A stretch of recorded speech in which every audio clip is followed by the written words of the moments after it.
वैष्णव उपासक हैं जिनकी केवल फल में बुद्धि रहती है। इनको अपने घर ले जाए, इनको खवा दे तो हमें ये फल मिलेगा, इनको ऐसा करे तो ये हमें लाभ मिलेगा। और लाभ का जहां नाश हो रहा है वास्तविक, उसका सुधार नहीं है। अंधा बटे पड़ा चबाए, अपराध खाता जाता है और वो सोचता है मैं साधन संपन्न हो रहा हूं। जिनके कानों में शब्द पड़ रहे हैं भागवती, उनको संभलना चाहिए। अपने इष्ट की अनन्यता ही बेड़ा पार करेगी। तुम्हारे साधन बल में इतनी ताकत नहीं है कि इस महान भव समुद्र से पार हो जाओ। आचार्य चरण कह रहे हैं, क्वाहम मूढ़मति क्व नाम परमानंद सारम रसम।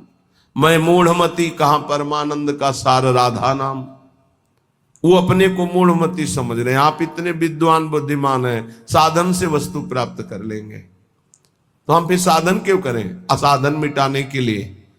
साधन नहीं करोगे तो असाधन बनेगा। लाभ किससे मिलेगा? प्रियालाल की कृपा से, आश्रय से। बात समझना है बड़े महापुरुषों की, बहुत जल्दी लाभ हो जाएगा। ये समझ में नहीं आती सबके। बिगड़ी जन्म अनेक की, अब ही सुधरे आज, हो ही राम को, हो गया हमारा काम।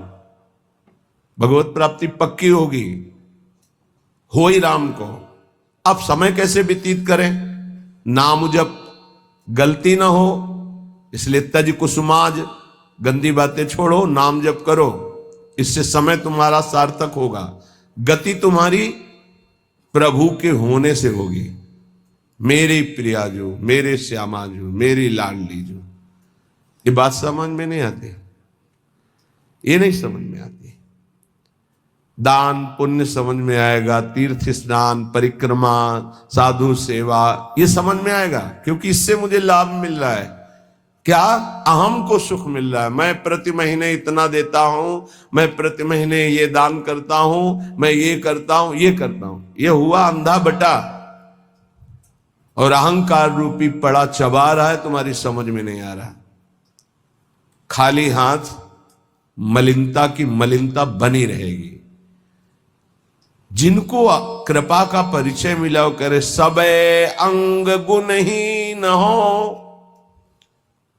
देख लो, नित्य विहार रस की रचना करने वाले महापुरुष कह रहे हैं, जो सर्वोपरि रस के ज्ञाता हैं, वो कह रहे हैं सबे अंग गुणहीन हो, ताको जतन न कोई, एक किशोरी कृपाते, जो कछ होई सो होई।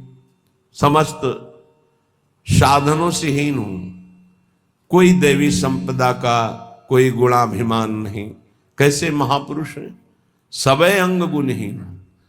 मुझ हीन की गति तो केवल लाडली जू है, लाडली जू की कृपा है बस। सो कृपाति सुलभ नहीं, ताको कौन उपाय, चरण शरण हरिवंश की सहज ही बन्यो बना। वो भी कृपा ऐसे सुलभ नहीं होती किशोरी जी की। बोले हमारा तो सब सहज बनाव बन गया, हित सजनी स्वरूपा हरिवंश महाप्रभु की शरण मिल गई, तो श्री हरिवंश कृपा हुई तो लाडली जी की कृपा बरसने लगी। किसके ऊपर? जो सबे अंग गुणहीन हो, किंचन मात्र अहंकार नहीं। प्राय हम देख रहे हैं कि अहंकार की धरा में जिससे अहंकार पुष्ट हो, वो कार्य करने में सुख मिल रहा है अंतःकरण को। ध्यान से देखिएगा तो आपको परिचय मिल जाएगा। मैं ये कर रहा हूं, मैं ये करूंगा, मैंने इतना जपा, मैं इतना जपूंगा, ये अहम अंदर जो है वो सुखानुभूति दे रहा है, वो साधना की। और महान प्रेम रस प्राप्ति के लिए साधन सुख का नहीं, आश्रय सुख का रसास्वादन होता है। साधन तो आश्रित से ऐसा होता है कि अहंकारी से हो ही नहीं सकता है।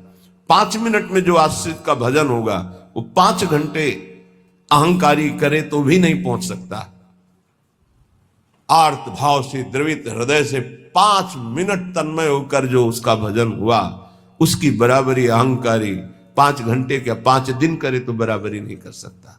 आश्रय समझ पा रहे हो भगवत कृपा से तो समझ लीजिए, हृदय से आश्रय। समय व्यतीत करने के लिए नाम जप।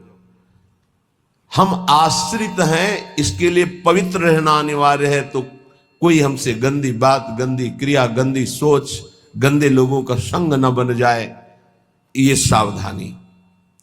तब जाके उपासक के हृदय में भगवदानंद स्फुरित होता है। ये सब बहिर्मुख अपनी केवल अहंकार की वृत्ति को पुष्ट करके साधना का अहम रख करके परम पद प्राप्त करना कदापि नहीं। अंतर्मुख होकर देखो, कृपा के बिना एक क्षण भी तुम नाम जप नहीं कर सकते।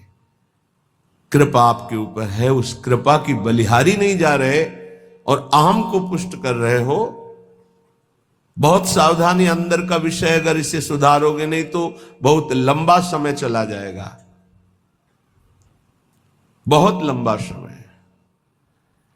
बाहरी वेश परिवर्तन से, बाहरी स्थान परिवर्तन से कोई फर्क नहीं पड़ता मन में, अहंकार में, दोषों में। जब तक हमारा चिंतन परिवर्तित नहीं होगा तब तक बात नहीं बनेगी।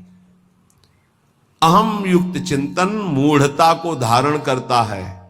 मूढ़ पुरुष कभी परम पद का अधिकारी नहीं होता। दैन्य भाव प्रियाजू को अत्यंत प्रिय है और ये अहम नष्ट होकर दैन्य आना केवल गुरु कृपा से होता है। ऐसे ही भक्ति वीडियो देखने के लिए मेरे चैनल को सब्सक्राइब, लाइक और शेयर करें। धन्यवाद।